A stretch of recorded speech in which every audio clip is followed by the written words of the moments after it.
A man burned 2,147 poems in a single night.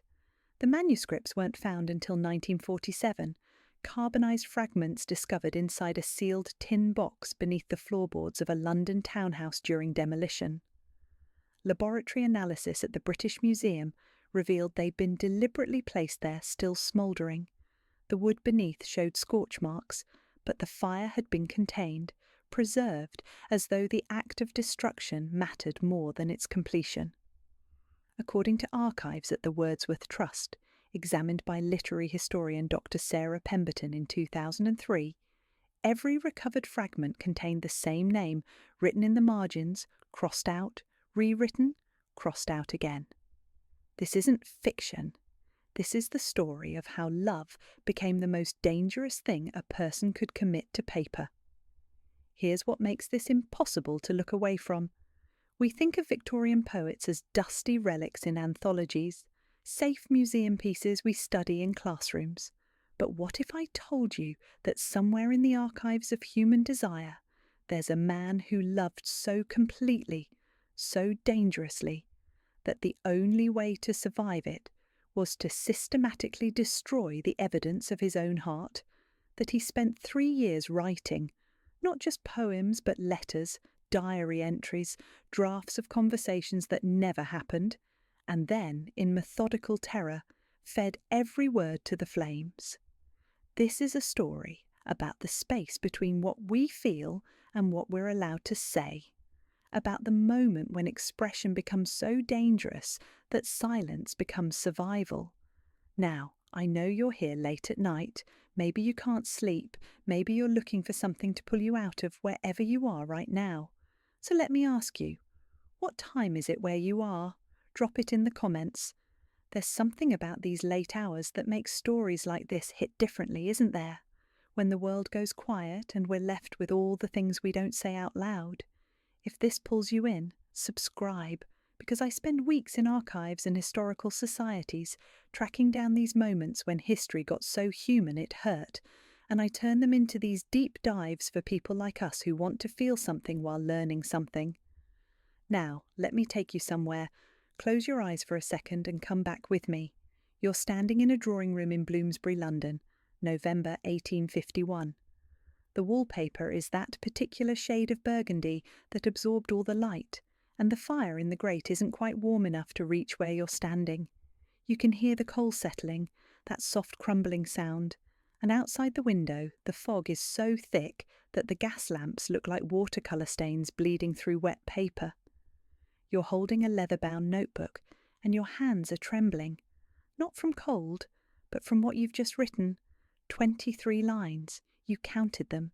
23 lines where you said her name so precisely that anyone reading it would know the angle of her jaw when she turns toward the window, would know the specific way she touches the back of her neck when she's nervous, would know that you've been memorizing her like a language you're not supposed to speak. The notebook is one of 17 hidden in your rooms. By 1854, according to personal correspondence archived at the University of London and analysed by Dr. Pemberton, there would be 43 notebooks, 1,300 pages of poetry, another 600 pages of what can only be called documentation, observations of conversations, descriptions of the way she held a teacup, transcriptions of things she said that he wanted to preserve exactly. And here's what makes it impossible. She was married, not to him, to his closest friend. And not just any marriage, one of those carefully constructed Victorian arrangements where society and money and family expectation had been more important than anything as inconvenient as choice. Let me paint you a picture of London in 1851, because you have to understand the world that made this love so dangerous. This is the year of the Great Exhibition at Crystal Palace. 11 miles of display cases showing the British Empire at its industrial peak, everything organised and catalogued and controlled. This is a society that's built on knowing exactly where everyone belongs, on maintaining appearances, where a man's reputation could be destroyed by a rumour and a woman's entire existence could be erased by association with scandal. The poet's name was Thomas Ashford. He'll never appear in your literature textbooks because every major work he produced was destroyed, but we know about him through fragments, letters from other writers, mentions in diaries, publishers' records showing manuscripts submitted and then suddenly withdrawn. According to research compiled by Dr. Michael Hartley at Cambridge in 1998, Ashford came from minor gentry, enough money for education, but not enough to be careless. He'd been writing since childhood, had published 2 small volumes of nature poetry that were politely reviewed and quickly forgotten. By all accounts, he seemed destined for the same comfortable obscurity as 100 other competent poets of the era. Then, in the spring of 1849, he attended a dinner party. Her name was Eleanor Sutherland, and according to the diary of Agnes Blackwood, a mutual friend whose papers are preserved at the Women's Library at LSE, Thomas became peculiarly altered after that evening. He has developed the most curious habit of going silent mid-sentence, Agnes wrote in July 1849, as though pursuing a thought into territory where speech cannot follow. Here's what we know about Eleanor from the fragments that survived. She was 26. She read Greek, not unusual for women of her class, but she read it voraciously, keeping notes in the margins of her Sophocles in a handwriting so small you needed a magnifying glass. She played piano but refused to play at parties, considered it a private language. She had married Harrison Sutherland 3 years earlier in what contemporaries described as a practical match. He was 42, wealthy from textile mills, respectable, kind in the distant way of men who saw wives as decorative household elements. Thomas and Harrison had known each other since university. According to letters between them preserved at the British Library, they shared an interest in romantic poetry, would meet monthly to discuss Wordsworth and Keats over whisky in Harrison's study.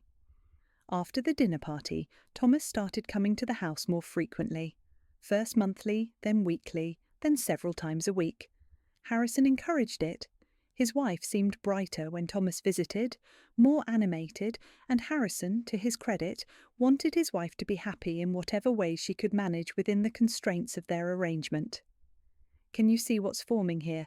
3 people in a drawing room, 1 marriage built on everything except feeling, 1 friendship built on genuine affection and shared interests, and then, growing in the spaces between them like something flowering in the dark, this impossible thing that neither Thomas nor Eleanor spoke aloud, but that charged every moment they spent in proximity. According to Agnes Blackwood's diary entries from late 1849 and early 1850, and Agnes had a sharp eye for these things, there is something almost painful to observe when T and E are in the same room. They have developed a talent for never quite looking at one another directly, yet I am certain neither is unaware of the other's exact location at every moment. Yesterday, I watched E unconsciously mirror T's gesture of touching the window frame, her hand settling exactly where his had been 30 seconds prior. When I mentioned this to her, she seemed genuinely startled, as though caught in something criminal. Now, this is where most versions of this story would have them running away together, right? Some passionate declaration, a scandal, an elopement. But here's what makes this story so much more devastating. They were good people. They valued honour. Thomas genuinely loved Harrison as a friend. Eleanor genuinely wanted to honour her commitments. And both of them understood that acting on what they felt would destroy not just themselves, but people they actually cared about. So instead, Thomas started writing. The first poems, according to fragments later identified by Dr. Pemberton through handwriting analysis, were oblique, nature imagery, classical allusions, the kind of coded language Victorian poets used when they needed to say dangerous things. But gradually, over months, they became more specific, more precise. According to forensic analysis of the recovered fragments, by early 1850, he was writing her name in Greek letters in the margins, Eleanor, as though a different alphabet could make it safe. I have been carrying a city inside me, One recovered fragment reads, "And you are every window lit as evening." Another, "The problem with precision is that once you've counted the exact shade of brown in your eyes, and it takes 13 words to capture it accurately, you realise you've been conducting surveillance on your own destruction." Here's what contemporary accounts tell us about their actual interactions. They were scrupulously proper. They sat in the same drawing room, often for hours, usually with Harrison present, sometimes with other friends. They discussed literature and politics and the social issues of the day. Eleanor would play piano occasionally, if pressed. Thomas would read new poems aloud, though never the ones about her. According to Agnes, the performance of normalcy between them has become so elaborate it verges on art. But something was building. You can track it through Thomas's writing, not just the poems, but letters to other friends where he's increasingly agitated. In March 1851, he wrote to a university friend, "I find I've developed a condition where the act of observing has become indistinguishable from the act of invention. I no longer know if I'm recording reality or creating it. I've written about the way she touches her neck when anxious so many times that I now notice every time she does it, which makes me write about it again. I'm trapped in a feedback loop of attention." By late 1851, according to publishers' records discovered by Dr. Hartley, Thomas had submitted a collection to 3 different London publishers, a collection he described as his most important work. All 3 accepted it enthusiastically. One editor wrote, "This is unlike anything in contemporary poetry. The specificity of observation combined with emotional restraint creates a tension that's almost unbearable. These poems make the reader feel like they're witnessing something they shouldn't see." That's when Thomas realised the problem. He'd created something too good, too precise, too revelatory. Anyone who knew them, Harrison, their entire social circle, Eleanor herself, would read those poems and would know what he'd been doing for 2 years, would know that he'd been dismantling her with his attention, studying her like a scientific specimen, loving her in a way that was simultaneously reverent and invasive, would know that every drawing room conversation, every casual afternoon, every moment of apparent normalcy had actually been Thomas conducting a systematic catalogue of everything he would never be allowed to have. According to a letter Thomas wrote to his publisher in December 1851, found in the Macmillan Archive, "I must withdraw the collection. I've realised I've written something that would cause harm to people I care about. I cannot publish this work." The publisher responded, "But it's extraordinary. This is the collection that will establish your reputation." Thomas's reply, "That's exactly the problem." So he didn't publish, but he also couldn't stop writing. This is the thing about documentation, about the compulsion to record. Once you start, stopping feels like erasure, like admitting that the thing you're documenting doesn't matter. And for Thomas, Eleanor's existence, the specific architecture of who she was, mattered more than anything, even though writing about it was dangerous, even though keeping the manuscripts was dangerous, even though every word was evidence of a kind of emotional treason. By 1852, according to household accounts kept by Thomas's landlady and discovered during the demolition that revealed the tin box, Thomas had stopped accepting most social invitations. He still visited Harrison and Eleanor's home, couldn't bring himself to sever that connection, but otherwise became increasingly reclusive. He was writing constantly. Agnes Blackwood noted in her diary, "T has developed a peculiar intensity. He seems to be disappearing into language." The notebooks multiplied. Poems, yes, but also stranger things. Transcriptions of entire conversations, noted with such precision that they included pauses, hesitations, the exact phrasing of things Eleanor said about completely mundane topics, descriptions of her handwriting on letters to other people, a 10-page analysis of the way she arranged flowers in a vase. According to the fragments analysed by Dr. Pemberton, Thomas was essentially creating an archive of a person, as though he could preserve her in language, could make her permanent in a way that life never allowed. Here's a fragment that survived. April 12th, 1852. She said, "I find thunderstorms comforting rather than frightening. I have been thinking about this for 3 days. What does it mean to be comforted by electricity and violence in the sky? Is it because she finds safety in chaos, or because the storm gives permission for everyone else to feel unsettled, so she no longer has to perform calm?" I have filled 7 pages exploring this single sentence and still feel I'm missing something essential. This wasn't love poetry in any conventional sense. This was something stranger. Documentation as devotion, attention as worship. Thomas was trying to solve Eleanor like an equation, as though if he could just find the right combination of words, he could somehow make the impossible situation resolve. By 1853, Harrison started noticing something was wrong, not with Eleanor, with Thomas. In a letter to a mutual friend, preserved at the British Library. "Thomas seems unwell. There's a quality of haunting about him. I've suggested he travel, take some air, but he refuses to leave London. I'm concerned about him, though I can't name exactly what concerns me." Eleanor noticed too. According to Agnes Blackwood's diary from August 1853, "He confessed to me that she finds T.'s visits increasingly difficult. There's something in the way he looks at me," she said. "Not lustful, nothing improper, but as though he's memorizing me, as though he knows something terrible is coming and wants to remember exactly how things were before." Did not know how to respond to this. Here's what they didn't know.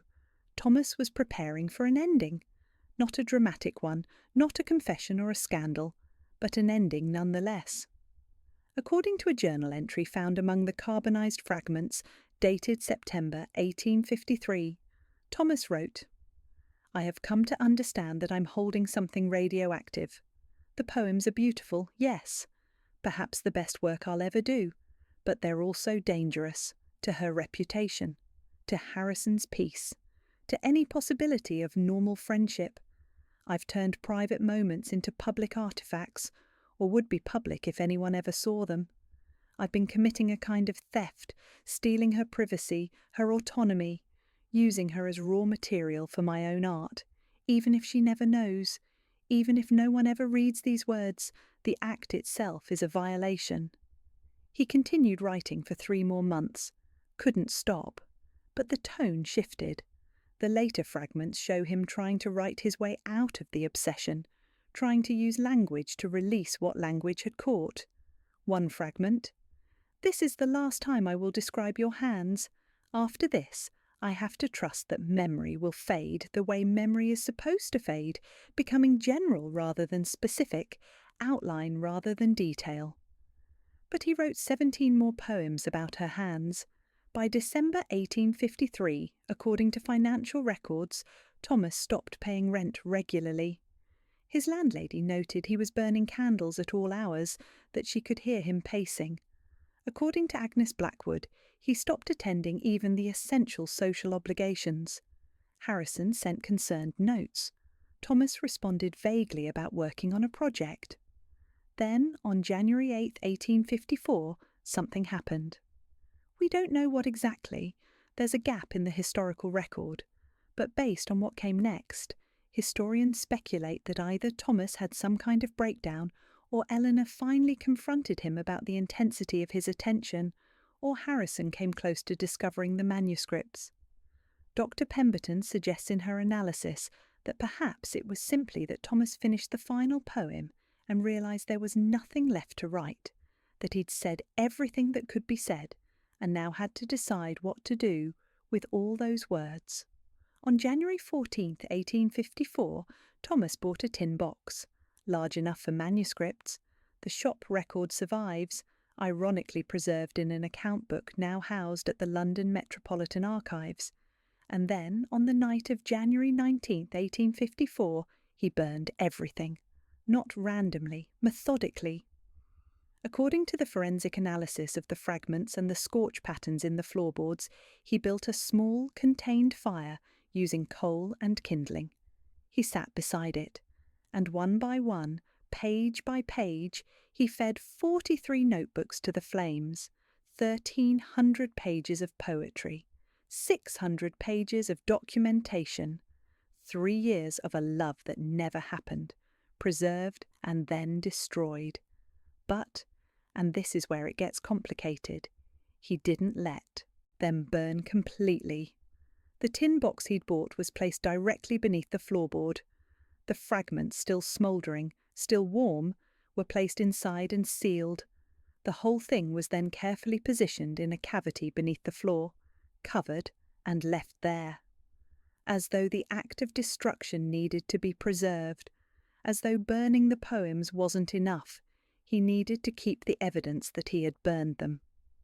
The next day, Thomas submitted his resignation to every literary society he belonged to.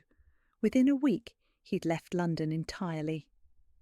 According to parish records discovered by Dr. Hartley, he resettled in a small village in Derbyshire, took a position as a schoolteacher, and lived there for the next 31 years in complete literary silence. He never published another word, never married, kept extensive correspondence with his family, but wrote nothing personal, nothing revealing. By all accounts, he lived a quiet, respectable, deliberately unremarkable life. Harrison and Eleanor never knew. As far as historical records show, they continued their marriage, which by Victorian standards was probably successful enough. They had 2 children, maintained social standing. Harrison died in 1872 of pneumonia. Eleanor lived until 1889, spending her later years focused on charitable work and education reform for girls. According to those who knew her in her 60s, she was sharp, formidable, private. There's no indication she ever knew that anyone had been documenting her in obsessive detail, building a literary monument to her existence that then had to be destroyed for her protection. Thomas died in 1885 at age 63 of heart failure. His will left his few possessions to his sister. There was no mention of manuscripts, no instruction regarding the tin box, probably because by then even he had managed to forget, or chosen to forget. The house he'd burned them in was demolished in 1947 to build a block of flats. The construction workers found the box, didn't think much of it initially, just some old burned papers. But one of them noticed Greek lettering on a fragment and brought it to a local museum. The forensic analysis took 3 years. The fragments were in terrible condition, carbonized, fragile, incomplete. But enough survived to reconstruct perhaps 3% of what had been there. 3%. 40 poems, mostly partial. 76 diary entries, fragmentary. Enough to understand what the rest must have been. Enough to recognise what had been lost. Here's one of the most complete fragments recovered, dated November 1852. Today you said the word Vespers, and I realised I have been tracking the geography of your vocabulary. I know which words you favour and which you avoid. I know you say rather where others would say very, that you never use the word nice because you find it imprecise, that you have a particular fondness for words with 3 syllables ending in shun. I have been learning you like a language, and the problem with languages is that once you're fluent, you can't choose to ununderstand. I will spend the rest of my life hearing your specific grammar in my head, a syntax no one else speaks. Dr. Pemberton, in her 2003 analysis, writes, "What's striking about the Ashford fragments is the absence of self-pity.